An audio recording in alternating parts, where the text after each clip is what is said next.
अस्सलाम वालेकुम बेटा। ये चैप्टर नंबर 3 की एग्जांपल्स हैं, तो उनको सॉल्व करने से पहले जैसा कि हमने थ्योरी के अंदर जो इम्पोर्टेंट फार्मूलाज थे ये सारे डिराइव भी किए थे, और ये भी देखा था कि जो इक्वेशंस ऑफ मोशन हैं, जो लीनियर मोशन की इक्वेशंस थी, जब उनको चेंज किया जाता है एंगुलर मोशन के अंदर, तो जो लीनियर मोशन के पैरामीटर्स होते हैं, जैसे लीनियर वेलोसिटी थी वो एंगुलर वेलोसिटी में चेंज हो जाती है, और एक्सेलेरेशन जो लीनियर एक्सेलेरेशन था वो एंगुलर एक्सेलेरेशन अल्फ़ा में चेंज हो जाता है।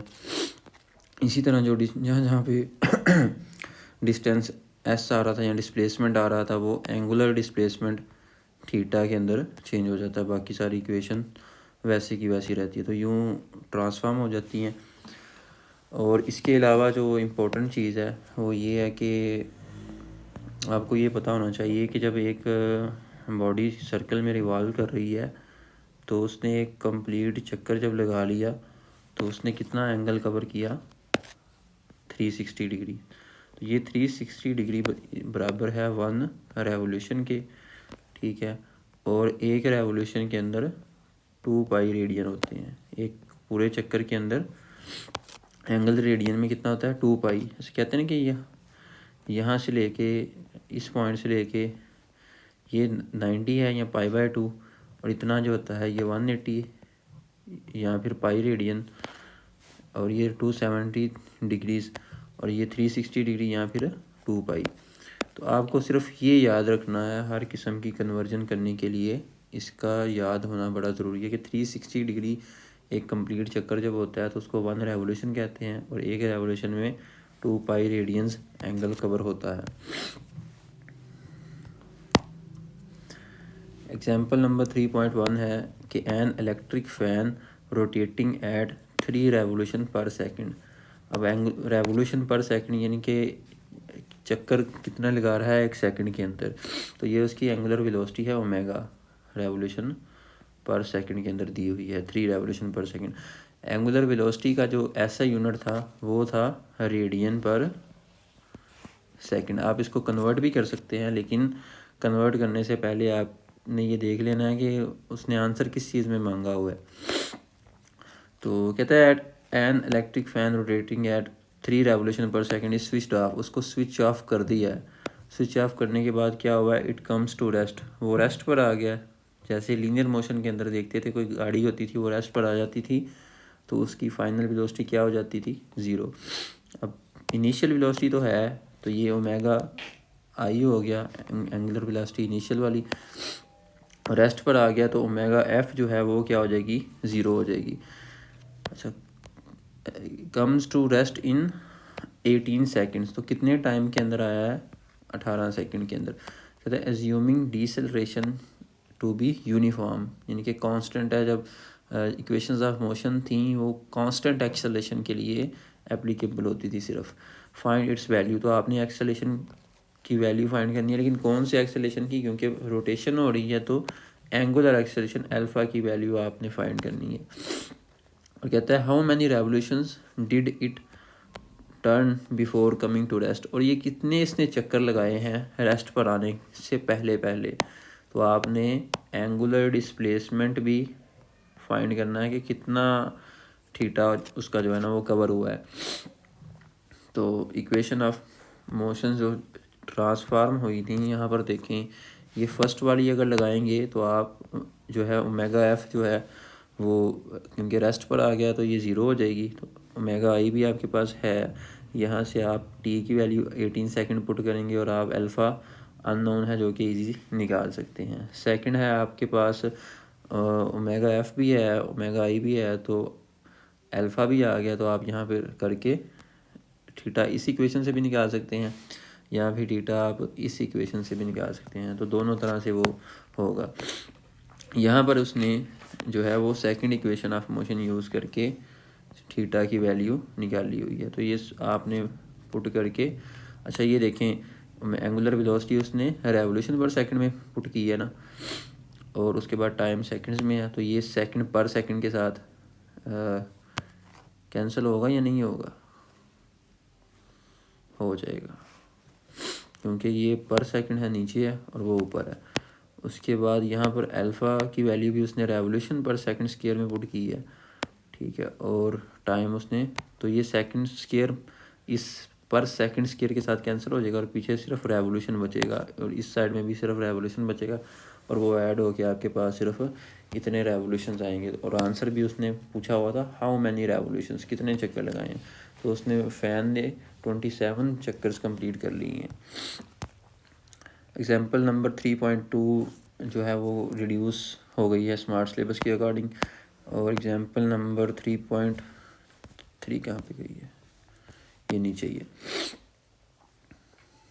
इसमें कहता है कि a ball tied to the end of a string, एक बॉल है tied to the end of a string जिसको एक रस्सी के सिरे के साथ बांध दिया है, swung in a vertical circle of radius r.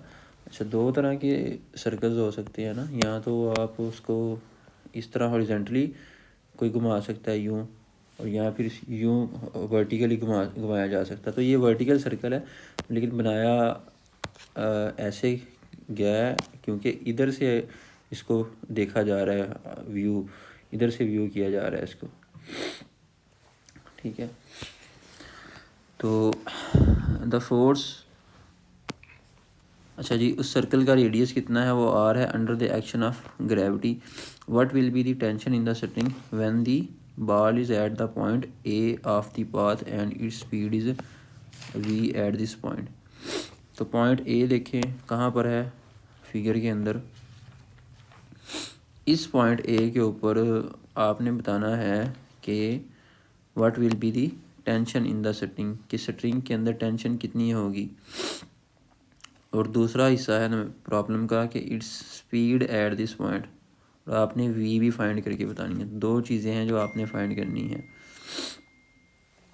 अच्छा जी, अच्छा इस पॉइंट के ऊपर देखें कि जो स्ट्रिंग है उसकी टेंशन भी डाउनवर्ड है, ठीक है, और ग्रेविटेशनल फोर्स जो है वेट, ग्रेविटेशनल फोर्स जो अर्थ उसके ऊपर लगा रही है वो भी डाउनवर्ड है, यानी कि उसका वेट भी डाउनवर्ड है और टेंशन की फोर्स भी। तो ये दोनों फोर्सेस ही उस डाउनवर्ड दोनों ऐड हो जाएंगी, ठीक है, यानी कि टी प्लस डब्ल्यू। तो नेट फोर्स जो है वो डाउनवर्ड है उसके ऊपर, ठीक है, और यही फोर्स होगी जो उसको सेंट्रीपिटल फोर्स प्रोवाइड करेगी। तो आपने इसको बराबर कर देना है m e square over r के।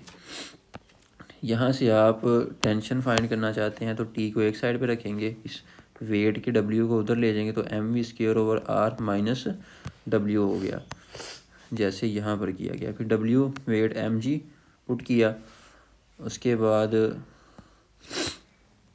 अच्छा आपके पास ये आ जाएगा answer v square minus r, v square over g r minus g की फॉर्म में बचा। कहता है कि अगर वी स्क्वायर ओवर आर जो है वो जी के बराबर हो then tension will be zero and the centripetal force is just equal to the wait.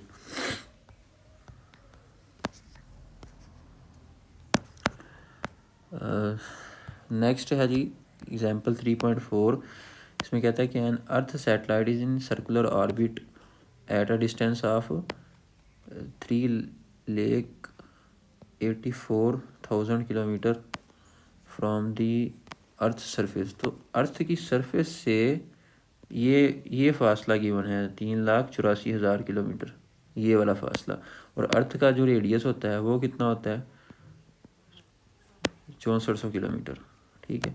तो टोटल जो है वो सेंटर से कितना दूर हो गया, आपने इन दोनों को ऐड कर लेना है। तो ऐड करेंगे आप तो आपके पास ये वैल्यू आ जाएगी 3,90,400 किलोमीटर। अच्छा, फिर फाइंड क्या करना है, कहता है कि what is it's period of one revolution in days. आपने टाइम बताना है, डेज़ के अंदर बताना है किसका टाइम, कि उसको उस सैटेलाइट ने एक पूरा चक्कर कितने टाइम के अंदर लगाया है। तो कहता है take mass of the earth, mass of the earth उसने बताया हुआ है और रेडियस भी उसने बता दिया हुआ है, ये आपको वैसे भी पता होनी चाहिए चीज़ें। तो फार्मूला लगाएंगे v is equal to G M over r. ये फार्मूला कैसे निकला है, ये formula simple gravitational force F G को सेंट्रीपिटल फोर्स के साथ कंपेयर करके निकला है। ग्रेविटेशनल फोर्स कूलम उसके न्यूटन्स के लॉ ऑफ ग्रेविटेशन से जो आती है G M over r square, is equal to m v square over r. तो सिंपल कंपैरिजन करके यहाँ से आप वी निकाल सकते हैं।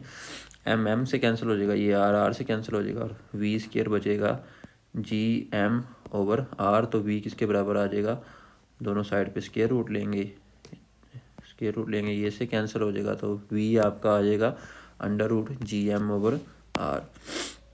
तो यहाँ से आपके पास जी की वैल्यू भी गिवन है, ग्रेविटेशनल कांस्टेंट है ये पुट की, मैस ऑफ अर्थ भी गिवन है, और आर जो टोटल डिस्टेंस है सैटेलाइट का अर्थ के सेंटर से वो था 3,90,400 किलोमीटर, वो पुट करेंगे तो आपके पास वेलोसिटी आ गई। अच्छा जी, जब आपके पास वेलोसिटी आ गई ना, वेलोसिटी क्यों निकाली है, क्योंकि s is equal to v t के साथ आप टाइम उसका फाइंड कर सकते थे। तो ये टाइम यहाँ से आ जाएगा एस ओवर वी।